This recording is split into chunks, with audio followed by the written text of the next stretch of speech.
Hey everyone, it's Eric.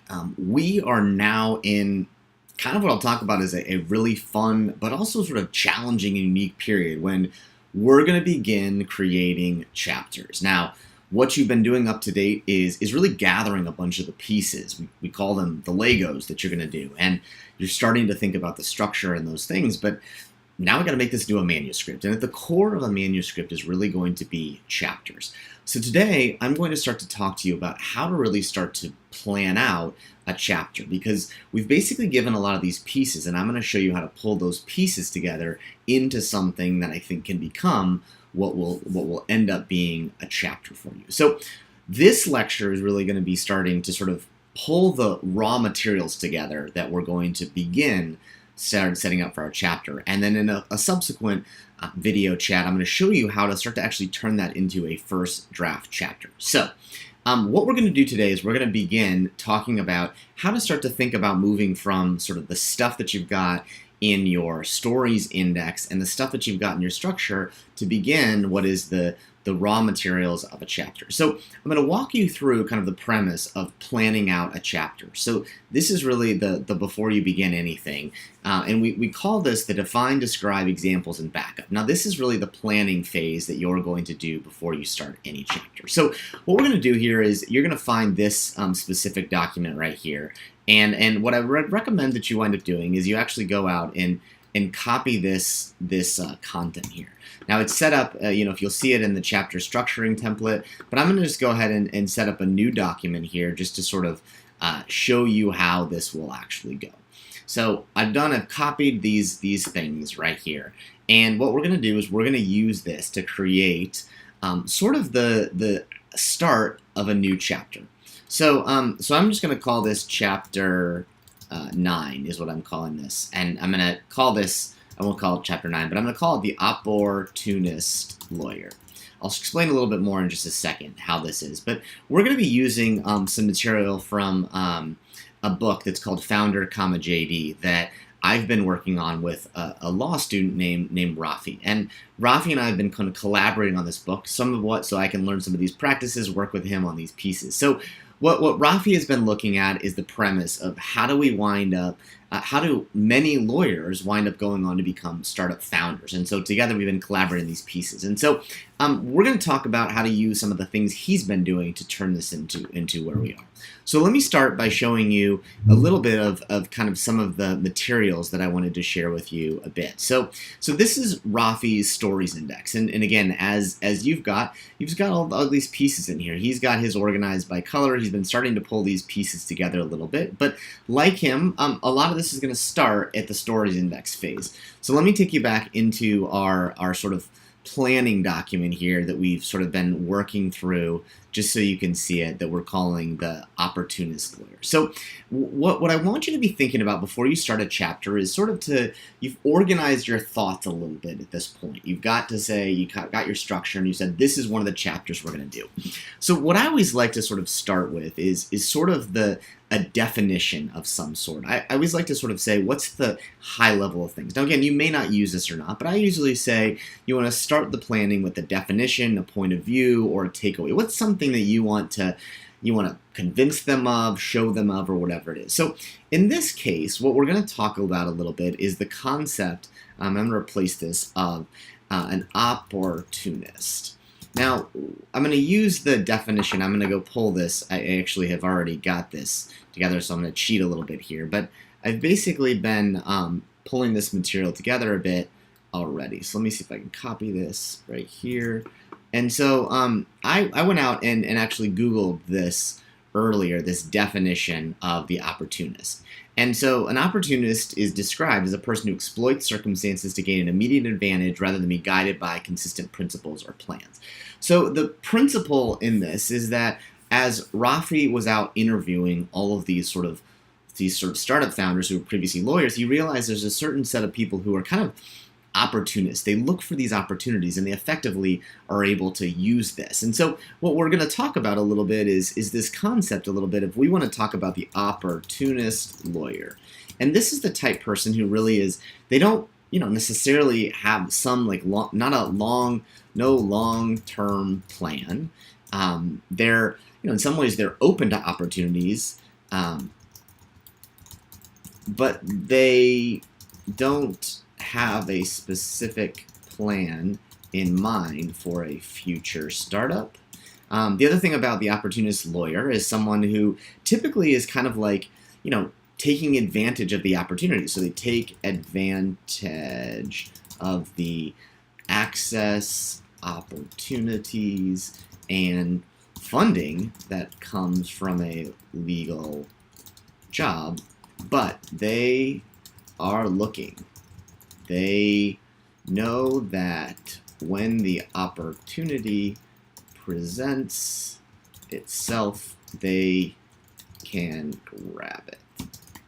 So I actually, part of the reason I picked this one is I am probably under Rafi's definition, the opportunist lawyer. I was a lawyer, I became a startup founder, but part of my own experience is I was out there. I was going to networking events, I was going to startup things, I was sort of volunteering, I was playing in the game a little bit, so I was looking for those opportunities. So I find this to be kind of interesting. So what I'm going to do is I'm going to then go next. So I've got the definition here of this sort of high-level thing of an opportunity. So you could do more things behind it, but again, kind of the high level of what this sort of thing is. And again, we're sort of thinking of this in the founder standpoint. So we start to go from examples. So again, Eric's example, how I used my law firm life and networking per my job to get to spot opportunities. So that's sort of one thing we got in this. So then we're going to look for some primary interviews. So I'm going to go back to Rafi's page that he put together, his story index, and he's done us a favor and sort of organized these a little bit.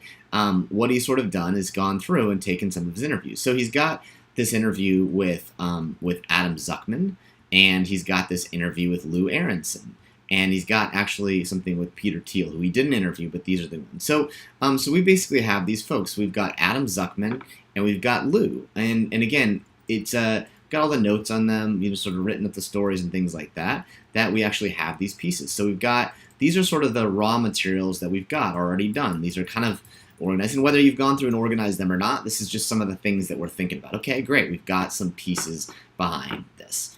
So we'll go back to our chapter structure that we're starting with here, and in primary we've got Adam Zuckman, I think, I can't remember, and we've got Lou Aronson.